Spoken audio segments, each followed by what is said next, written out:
us in the independence movement, one of the sites that's the most difficult to take is seeing the Labour Party standing side by side with the Tories in order to deny Scotland the right to make its own decisions. Because a lot of us have voted Labour in the past, maybe even been Labour activists, certainly wanted to believe in Labour and want to believe in Labour again, because Labour should be the party that's representing working people in Scotland, and it hasn't felt like that for a long time. But there is a group called Labour for Independence, and whenever I've heard them speak, I've thought this is the party Labour could become after a yes vote. This is where it could go. This makes me want to believe in Labour again. So please welcome Deborah Waters from Labour for Independence.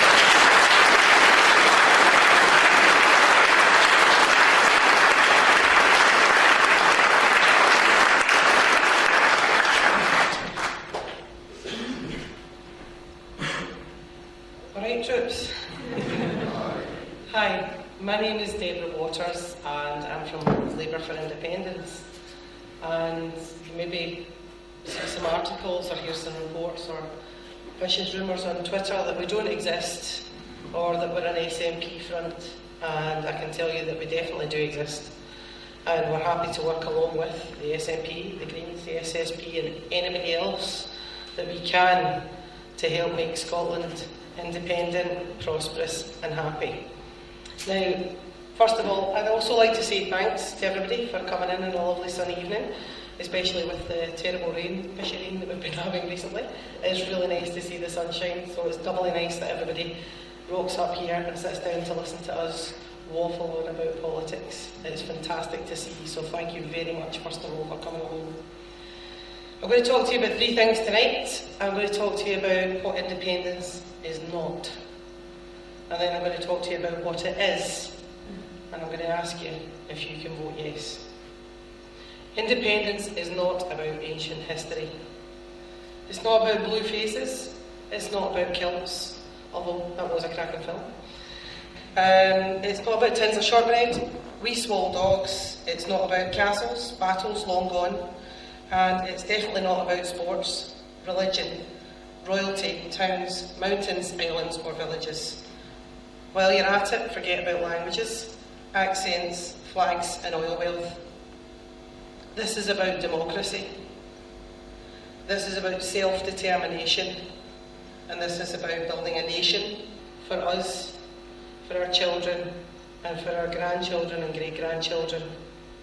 This is about rich and poor, equality and inequality. It's about privilege and deprivation. If anybody tells you anything different, that it's about political parties or leaders, they're lying. If you've ever had to struggle to make ends meet, or if you've chosen between food or heating, or you probably know somebody who does, even if you haven't yourself. If you've told your child that they're going to have to be off sick on school trip day because you can't afford for them to go along to it, if you're a worker, unemployed or employed, then you need to be yes. I'll tell you a few stories about what's happening to people in this country. The first one is about a young man that I know called Matthew, and he wanted to be in the army all of his life. When I say all of his life, since about 9. And he'd been working really hard towards it, and he was about to be accepted for the Marines. Unfortunately, he took ill. He was coughing up blood and was taken into hospital, and he was in for 2 days. He found out that he'd had diabetes, type 1 diabetes, for 2 years.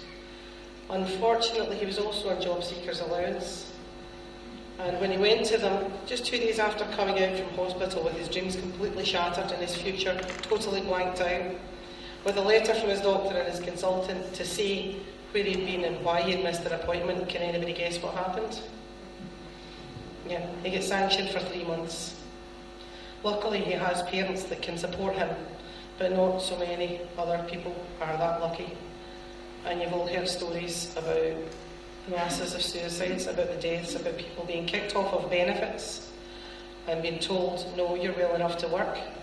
Another example is a young chap that I knew when he was just a baby, and he was in a school for disabled children. At 25 years of age, Atos assessed him as fit for work. He's terminally ill, he's on dialysis 3 days a week, has a mental age of 10. and Luke's about 14. And they said, he's fit to work.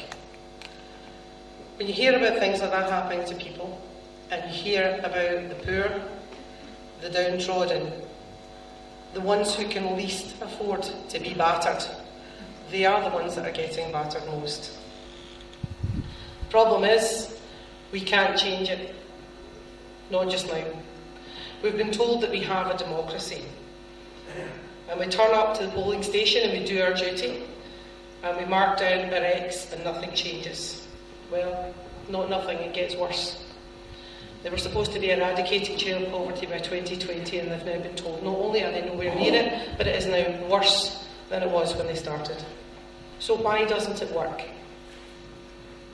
9%. That's why it doesn't work.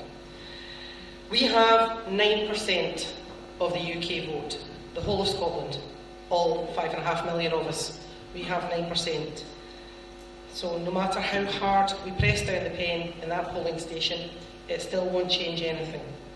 It's a representative share of the entire country, but the rest of the UK has 65 million. So where they go, we go, whether or not we like it. Even if every single person of voting age in Scotland voted for one single party, we could still be outvoted by the rest of the UK. Did you know that 91% of Scottish MPs voted against the bedroom tax? 91%. That's pretty much a consensus. That's the entire country just about. I wouldn't say that that was a wavering vote or it was, there were some nuances there. The whole country said, our MPs that we elected said, no, we don't want it. And you know what happened there.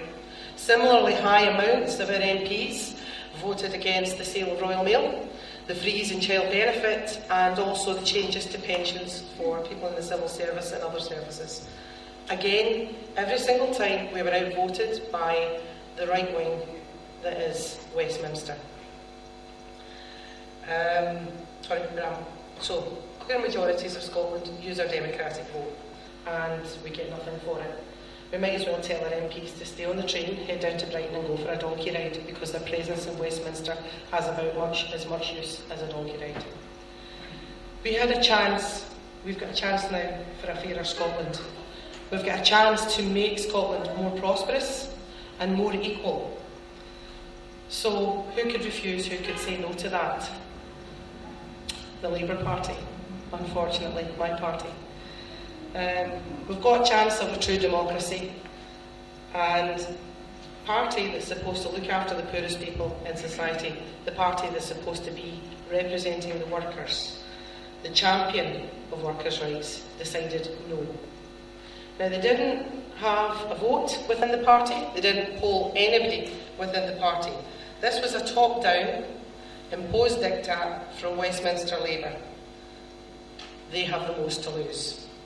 I was at the Labour Party conference recently, and when our group, Labour for India, was given the opportunity to speak, I was horrified to find that it wasn't a chance for us to state our case, because we know that a third, 2.5 of Labour Party members will be voting yes.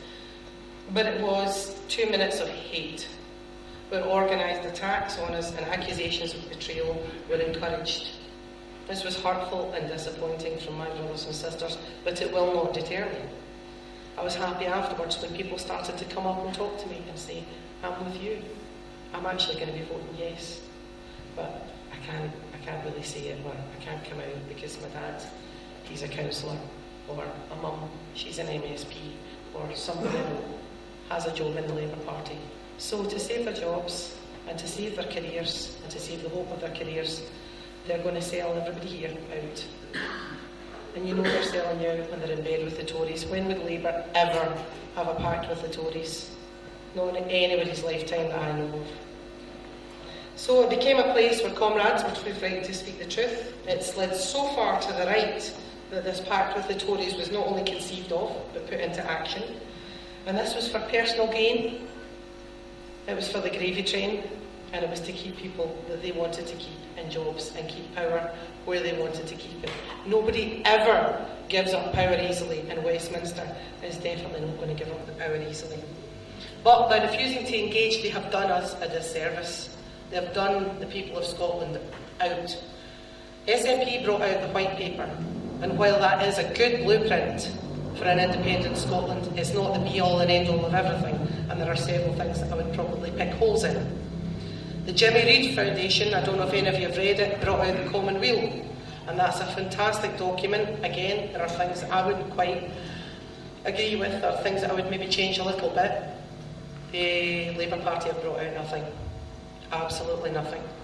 So they have told us what they think might happen if we vote no, but they're not planning for a yes vote. So we're going to be left hanging if there is a yes vote, and I hope to God there is. Are they going to say, oh, you'll need to give us a few months while we go away and do our sums and start working things out, and then we'll get back to you? No, they should be there, and they should be representing the people that are voting for them.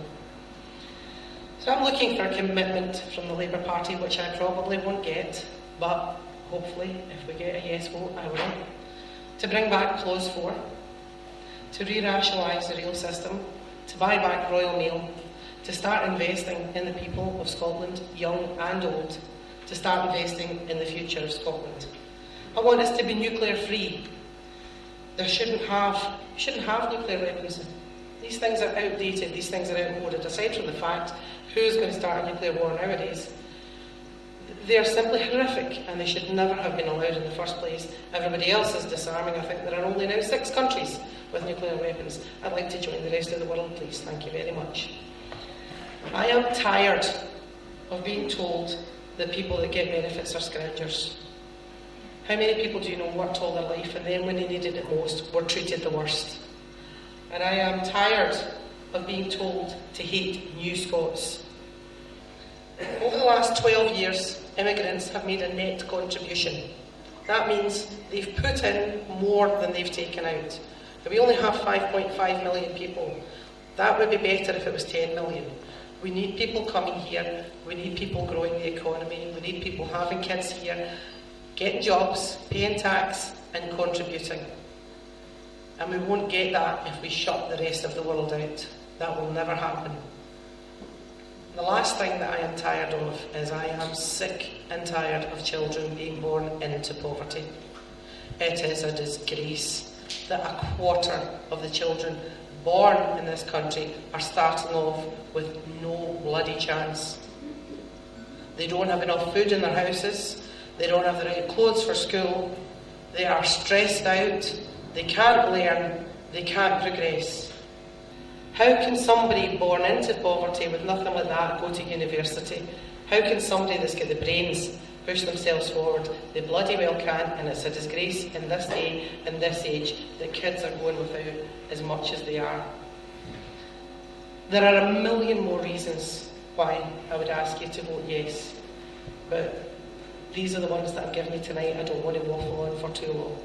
All I would say is thank you very much for your time, and hopefully come the 18th of September we'll have a smile on our faces.